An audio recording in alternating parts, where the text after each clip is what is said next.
Kami, bangsa Indonesia, dengan ini menyatakan kemerdekaan Indonesia.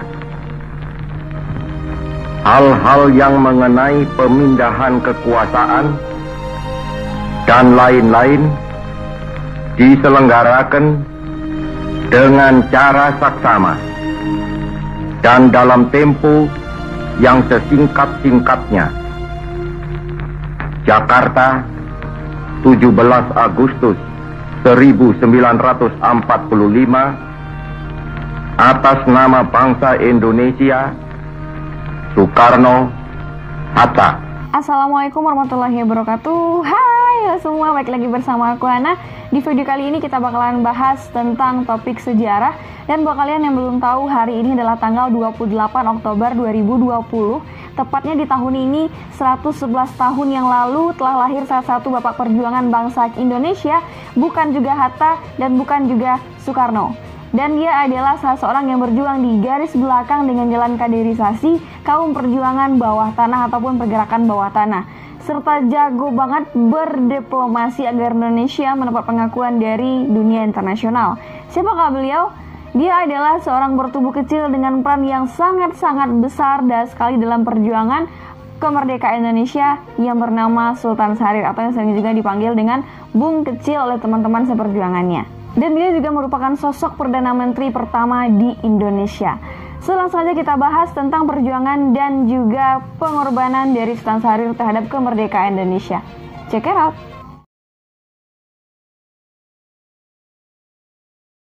Sultan Syahrir lahir di kota Padang Panjang, Hindia Belanda pada tanggal 5 Maret 1909, dan ia merupakan anak seorang jaksa lokal yang bernama Muhammad Rasad dengan gelar Maharaja Sultan dan ibunya bernama Putih Siti Rabi'ah. Ketika beliau berusia 4 tahun, ayahnya diangkat oleh Sultan Delhi untuk menjadi kepala jaksa sekaligus juga penasehat di Kesultanan Delhi. Dan pengangkatan jabatan yang sangat bergengsi itu membuat orang tuanya memiliki banyak uang ataupun juga dana yang cukup untuk menyekolahkan Syahrir di sekolah-sekolah berkualitas di Medan dan juga di kota Bandung. Mempunyai kesempatan bersekolah di tempat bergengsi dengan kondisi finansial kedua orang tuanya yang berkecukupan tidak membuat Syahrir menjadi takabur, geng. Kenapa? Karena selama bersekolah, Syahrir dianggap menjadi bintang kelas yang sangat cerdas dan sangat aktif dalam berbagai macam kegiatan. Dan sebagian anak-anak Indonesia zaman sekarang malas-malasan sekolah, justru Syahrir remaja memelah mendirikan sekolah untuk kaum miskin di Bandung pada usia 18 tahun. Dan sekolah itu dia beri nama dengan Cahcah Volksuniversiteit, atau dalam bahasa Melayunya itu adalah Universitas Rakyat Cahaya. Selain Syahrir ini aktif juga di bidang-bidang sosial, dia juga mendirikan sebuah klub diskusi politik, dan di waktu itu dia mendirikan sebuah klub diskusi politik yang bernama Patriciantikui, dan klub diskusi politiknya di Bandung inilah yang membawanya bertemu dengan seorang mahasiswa dari ITB yang bernama dengan Soekarno ataupun juga Insinyur Soekarno di waktu itu. Sampai akhirnya pada saat Soekarno ini berusia 26 tahun, dia bentuklah sebuah organisasi PNI atau Partai Nasional Indonesia pada tahun 1927. Dalam partai itu Syahrir berusia 18 tahun, dipercaya untuk mengurus organisasi PNI tersebut yang awalnya bernama Young Indonesian lalu berubah nama menjadi Pemuda Indonesia. Sehingga pada tahun 1928 terbentuklah sebuah kongres, yaitunya Kongres Pemuda Indonesia II, yang menghasilkan semangat perjuangan baru bernama Sumpah Pemuda pada tanggal 28 Oktober 1928. Setelah dia lulus SMA atau AMS, AMS ini adalah nama sekolahnya kalau di Belanda, geng. Jadi sama namanya AMS dengan SMA itu sama aja gitu. Nah, dia melanjutkan sekolah berkuliah di Eropa, tepatnya di Fakultas Hukum Universiteit van Amsterdam. Dan tak lama setelah keberangkatan dirinya tersebut ke Eropa, tiba-tiba ada panggilan dari seorang pemimpin Hindia Belanda yang bernama Gubernur Jenderal Andry Cornelis de Graaf mengeluarkan perintah untuk menangkap semua pimpinan-pimpinan PNI yang ada di Indonesia, termasuk Soekarno dan juga kawan-kawannya. Dan kebetulan si Syahrir ini udah berangkat dan terbang ke Eropa dan dia nggak ketangkep, geng. Jadi teman-teman yang lain ketangkep gitu.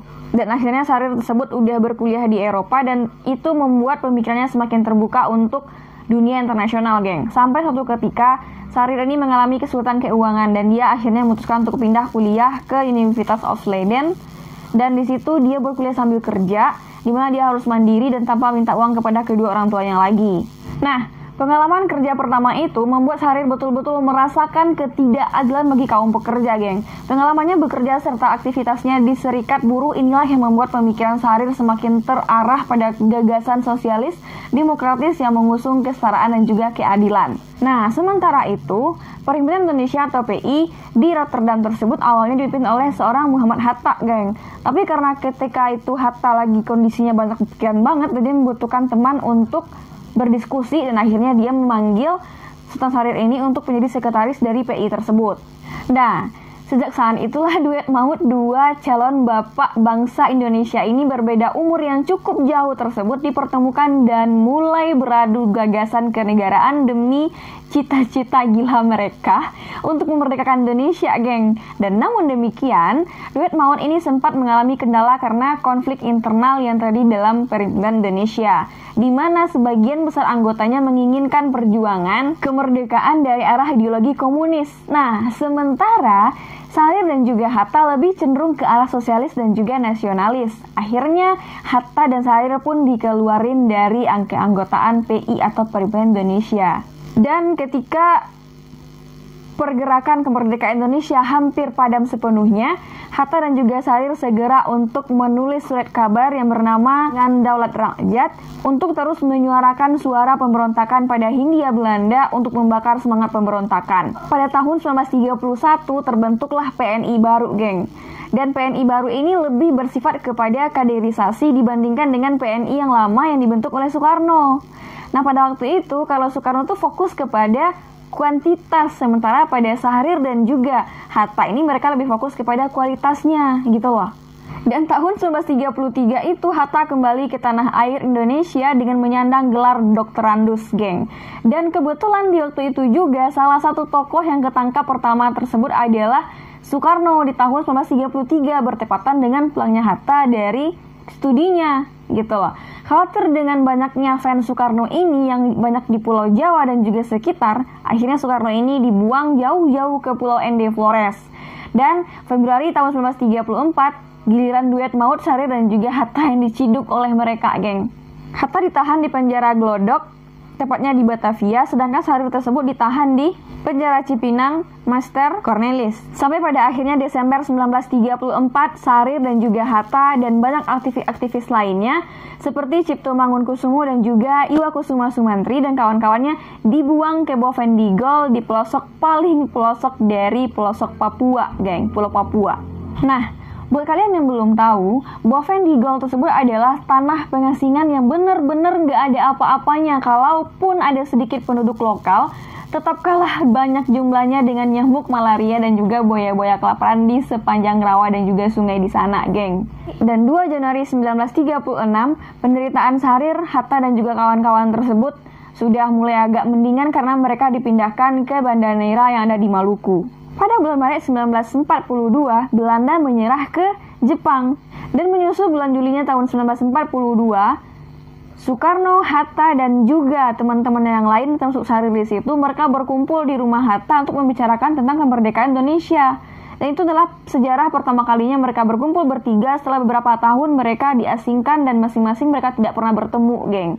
Dari hasil pertemuan tersebut lahirlah kesimpulan dari tim Soekarno, mana Soekarno ini berpendapat bahwasanya untuk kemerdekaan Indonesia agar menjadi lancar tidak ada pertumpahan darah gitu, di sana mereka dan Soekarno meminta kepada rekan-rekan yang lain untuk menyetujui pendapatnya karena untuk mempertimbangkan bagaimana caranya melobi bangsa Jepang agar mereka tidak melakukan pertumpahan darah terhadap bangsa Indonesia. Dan sementara Syahrir dia lebih fokus kepada kaderisasi dan juga undergroundnya dia, itu perlahan di bawah tanah, geng. Tapi pada akhirnya kesepakatan yang diambil tersebut adalah keputusan dari Soekarno dan juga Hatta, yaitu berkooperatif dengan Belanda agar tidak terjadi pertumpahan darah. Dan setelah bom atom jatuh di Hiroshima dan Nagasaki pada tanggal 7 dan 9 Agustus 1945, analisis Syahrir tersebut sejak berbulan-bulan lalu tentang kekalahan telak Jepang semakin menjadi-jadi, geng. Lobi demi lobi terus berdesak Bung Karno dan juga Hatta untuk menyatakan kemerdekaan Indonesia, dan jawaban dari Soekarno tetap nanti saja dulu ataupun nanti-nanti terus.